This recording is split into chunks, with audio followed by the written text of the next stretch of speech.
What's up, everybody?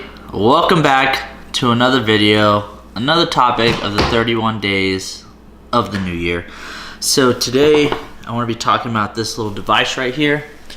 I don't know if you can properly see it on my wrist, but it is the Whoop Strap 2. I'm going to go over a little bit of its features, what it actually measures, and if it's worth it for you to buy it or not.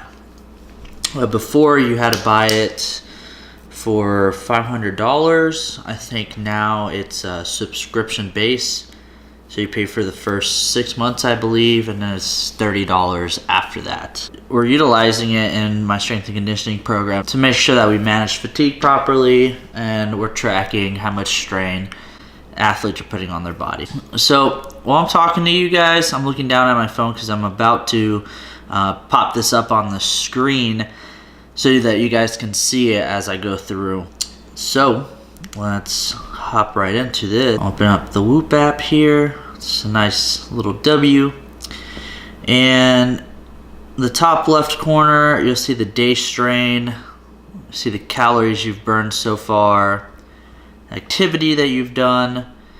You can actually input your own activity by going here on the top left hand settings and then just hit start activity, and then complete whenever you're done.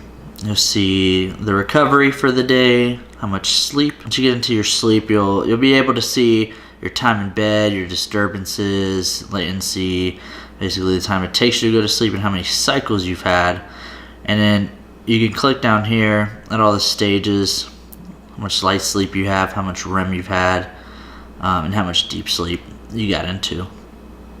So let's go back and swipe here to the left. Basically, this is an overview.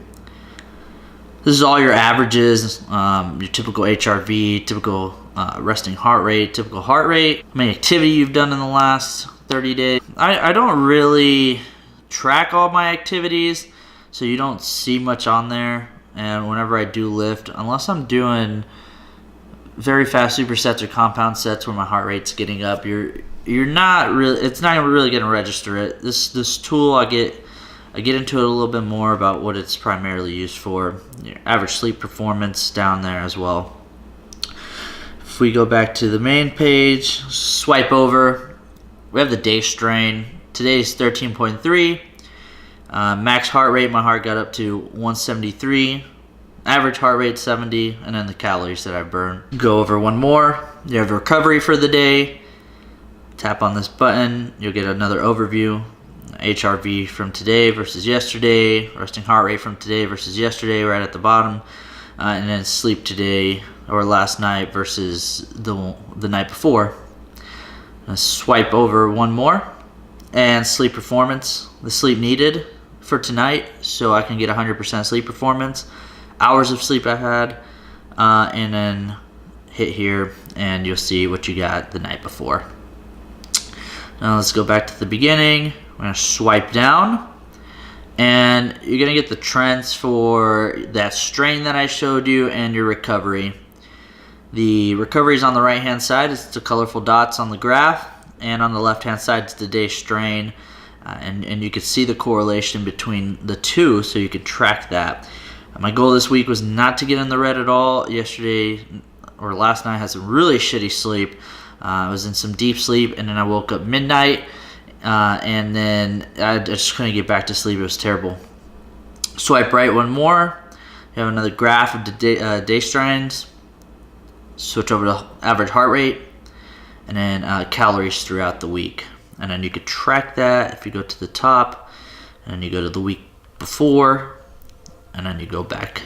You can actually go back fairly far. So swipe over, and you have this recovery scale. It's pretty nice. It'll show you the overview of all your recoveries. And we have HRV, which is heart rate variability.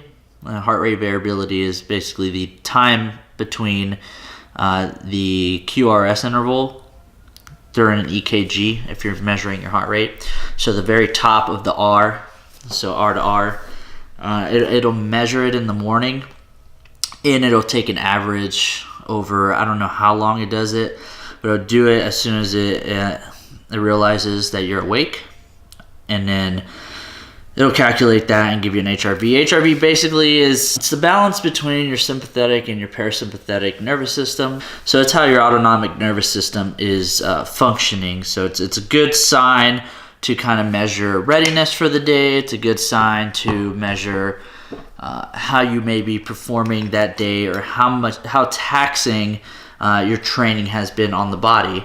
It can be a good tool to minimize overtraining in the long run. And then the last one's going to be resting heart rate averages throughout the week. And then we'll swipe over and we'll see the performance throughout the entire week. Most days I get 100. A few days here, you'll see that I got under 100 performance, but the average is 96% this week. Hours needed versus the hours that I got, and then the time in bed. And that's basically all the stuff on these pages. If you actually unlock your phone, flip your phone, you'll see your activity heart rate through each hour of the day. And then during your activity, if you want to click at a certain point, it'll tell you where you were. So basically that's an overview of the app. What I want to get into now is kind of like, why are these things important? I talk a lot about recovery. I talk about fatigue management and making sure we have optimal strength to be able to adapt and progress instead of having setbacks or not progressing as fast as possible, mitigating injury. So overall, just training for longevity and making sure we're still performing as optimal as possible. There are a couple pros and cons with this. Since it is worn on the wrist, it's not really incredibly accurate. They said if you wear it up by the bicep with the bicep strap, that the heart rate measurement's going to be a lot closer to the chest strap than down by the wrist. Another thing is sometimes I wake up with really high recovery, and I just don't feel that way intrinsically. I feel run down and beat. Today I woke up with a really low recovery, and I felt it. I absolutely did. But then I went to the gym and I lifted some weights, and I actually performed pretty well. But I had an extensive warm-up. It's just letting you know that some days it's going to vary and it's not going to be the most accurate thing. The caloric burn is probably a little bit inaccurate as well. But that's fine. Nothing's perfect about any of these estimations. So basically what I'm understanding, it's from the heart rate itself. So it'll estimate off of that and kind of your physiology, so your height, weight, age, and what it's been tracking over time. The way that you get the overall recovery score is based off the strain, the sleep, and your HRV in the morning. And your heart rate is, of course, throughout the night. So once they compile all that in the morning from the day before and from the night before, then you'll get your recovery score, and it'll let you know if you're ready to perform or not. Maybe you should take it easy. So it's got a green, yellow, red system, as you could tell from the video. And I think that's a great tool for athletes to be like, man, I'm in the green, I'm good to go. I'm in the yellow, let's push it. But if I start to get into the red, let's back off a little bit. So it's something that it gives you a lot of feedback right away. Same with the sleep. It'll tell you if you're undersleeping so you can get to bed earlier, kind of develop a routine. So as far as lifestyle changes and behavioral changes come, this gadget is amazing. It's worked for a lot of people that we've strapped this on as far as changing those behaviors, but it's not the most accurate. Don't expect to get HRVs that are very similar to the Omega Wave, which is another big chest strap that you strap on in the morning to get HRV, or through an actual EKG. Those are going to be your most accurate, especially the EKG. That in itself takes a trained professional really long time to set up. You just can't do it every day. It's not practical. So that's what I love about this thing. It's super practical. You strap it on, you charge it every other day.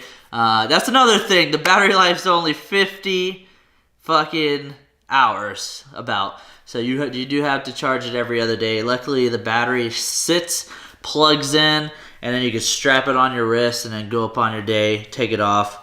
The strap itself is waterproof, the battery's not, so make sure that you don't run your battery underwater.